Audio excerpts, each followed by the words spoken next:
अगर मैं आपसे कहूं कि सीएम बनने के तुरंत बाद ही अरे कोई और काम नहीं बल्कि डीजीपी और सीपी के साथ मीटिंग ताबड़तोड़ चालू हो चुकी है।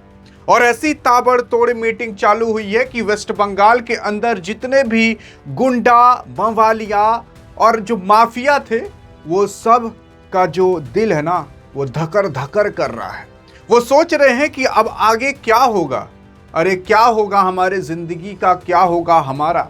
कुछ तो बांग्लादेश की टिकट कटा चुके हैं तो कुछ दुबई की, कुछ कहीं और भागने की कोशिश कर रहे हैं तो कुछ बिल में भी घुस जा रहे हैं। लेकिन सवाल उठ रहा है कि पहला एक्शन शिवेंदु ने क्या लिया है। अभी आप जब देखोगे ना तो आप खुद हैरान हो जाओगे कि बीजेपी ने किस तरीके से पूरी तरीके से टीएमसी को दबोच लिया है। यार देखो, जब शिवेंदु अधिकारी को यहां पर शपथ दिलवाया जाता है तो आपने एक चीज गौर किया होगा, शिवेंदु अधिकारी साहब अक्सर इस भगवा वाले ड्रेस में नहीं रहते थे, लेकिन यहां पर शपथ लेते समय इन्होंने ये भगवा वाला ड्रेस पहना था जो आपके योगी आदित्यनाथ पहनते हैं। ये कोई नॉर्मल चीज नहीं है कि अगर आप सोच रहे हो कि अरे चलो कपड़ा ही तो पहने हैं। ये एक चीज दर्शाता ये है कि अब यहां पर भी योगी वाला ही शासन लगने वाला है। और उसी के बाद ही भाई साहब तुरंत जो डीजीपी थे, जो बड़े बड़े पुलिस अधिकारी होते हैं ना, उनके साथ तुरंत मीटिंग की गई। जिन लोगों के साथ पहले ममता बनर्जी बैठकर मीटिंग किया करती थी, उन्हीं लोगों के साथ आपके शिवेंदु बैठकर मीटिंग की है। और उन्होंने कह दिया है पहला चीज और पहला काम आपको क्या करना है, पहला काम, इसके बारे में चर्चा करेंगे। लेकिन भाई साहब कई सारे ऐसे गुंडा मवालिया हैं जिनका जियरा धुकुर धुकुर कर रहा है, जिसमें से आपके एक जहांगीर साहब भी हैं। जहांगीर जिनके ऊपर आरोप लगा है कि भाई साहब ये AK-47 की फैक्ट्री चलाते हैं। अब चलाते हैं कि नहीं, आरोप लगा है। इनको अरेस्ट भी किया गया और उसके बाद तमाम चीजें हुई। लेकिन अब सबका मुंह शांत करने के लिए शिवेंदु ने मीटिंग बैठा ली। लेकिन सवाल उठता है क्यों, और शिवेंदु के पास इतनी ज्यादा पावर कैसे आ गई। मतलब सीएम है तो पावर तो होगी, लेकिन शिवेंदु को ना एक एक चप्पे चप्पे के बारे में पता है। जानते हो क्यों? क्योंकि ये वही हैं जो पहले टीएमसी के अंदर थे, लेकिन 2020 के बाद ये बीजेपी के अंदर आ गए। और बीजेपी भाई साहब खुद सोच कर देख लीजिए कितना तगड़ा दिमाग लगाई कि हम सबसे पहले एक नेता को पकड़ते हैं, वो नेता जो ममता बनर्जी के काफी ज्यादा करीब हो। यार इनको अपना भाई मानती थी ममता बनर्जी, इतना ज्यादा इनसे लगाव था 2020 के पहले। लेकिन बीजेपी ने कैसे भी करके तोड़कर इनको अलग कर दिया और अपने में शामिल कर लिया, और अब देखिए इनको सीएम तक बैठा दिया। अब आपको पता होगा कि यार शिवेंदु अधिकारी वो नेता हैं जिनको टीएमसी के बारे में और टीएमसी के एक एक नेता के बारे में एकदम गहराई से पता होगा। कौन कितना घूस लेता है, क्या करता है, किस तरीके से काम करता है, कहां पर कैसे वो पैसे को ऐंठता है, ये इन सब चीजों के बारे में शिवेंदु को पता होगा। और शिवेंदु अब यही करने वाले हैं, सभी पुलिस वालों को बताएंगे एक काम करिएगा, इस नेता पर ऐसी नजर रखिएगा, उस नेता पर वैसी नजर रखिएगा।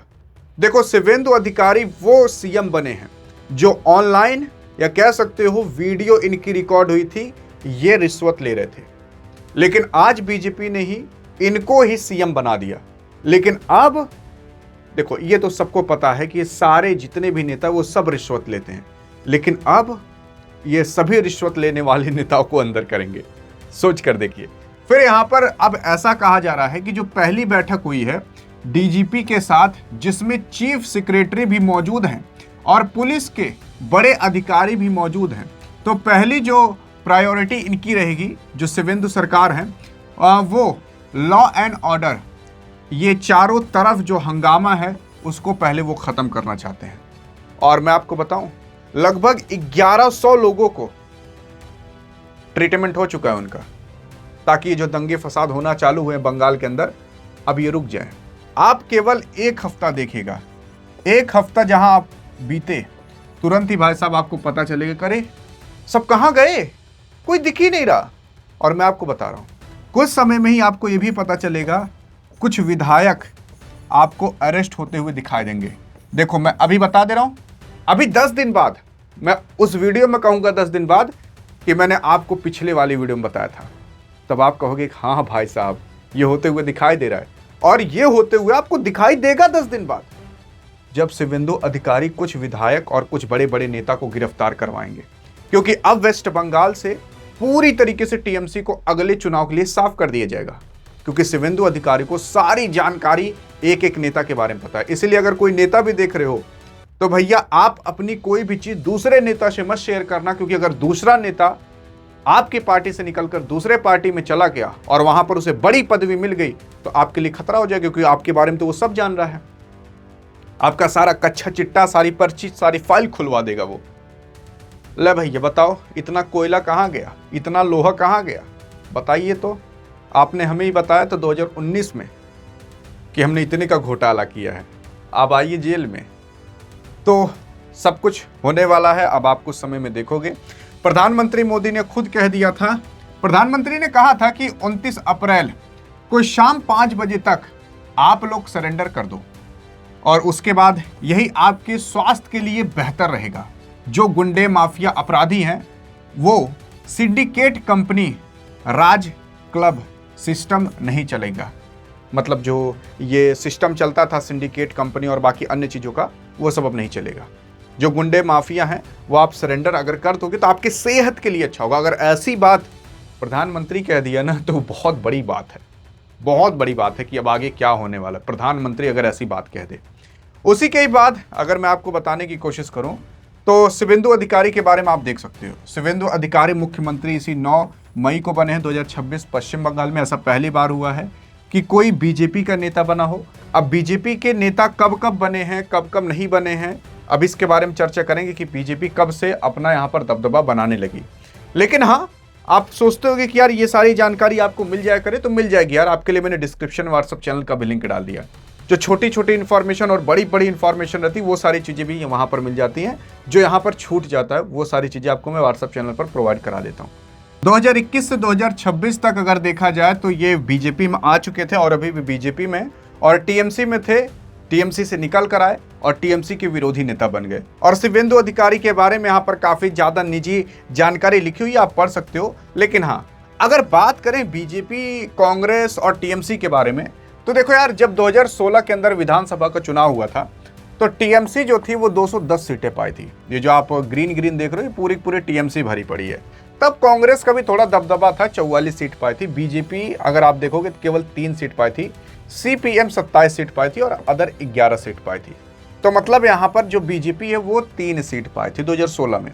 फिर 2021 में जो टीएमसी थी वो 215 सीट पाई थी, यानी कि 2016 से भी ज़्यादा।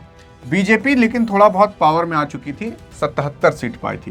कांग्रेस एक भी नहीं पाई थी, सीपीएम एक भी नहीं पाई थी, अदर 0 पाई थी। फिर उसके बाद अगर 2026 की बात करें तो बीजेपी जो थी वो 208 पाई। मतलब खुद सोच कर देख सकते हो, पहले 3 2016 में, फिर उसी के ही 10 साल बाद डायरेक्ट 208 पा गई।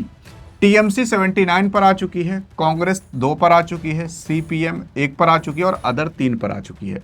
और टोटल सीट तब भी 294 थी और इस समय भी 294 ही सीट थी टोटल सीटें, और 2021 में भी 294 ही सीटें थी। तो ये पूरा का पूरा इतिहास है 10 साल का, कि 10 साल में जब चुनाव हुए तो कौन कौन कितनी कितनी सीटें पाया। और ये सारी चीज़ें मैं आपको पहले ही व्हाट्सएप चैनल पर दे चुका था। बाकी अब आप बताइएगा कि शुवेंदु अधिकारी भाई साहब यहाँ पर कैसे सफैया करने वाले हैं। बाकी जो मैं आपको बताया वो आपको 10 दिन बाद, 20 दिन बाद होता हुआ दिखाई देगा। तब आप कहोगे हाँ यार, डियर गुरु सही कहा था।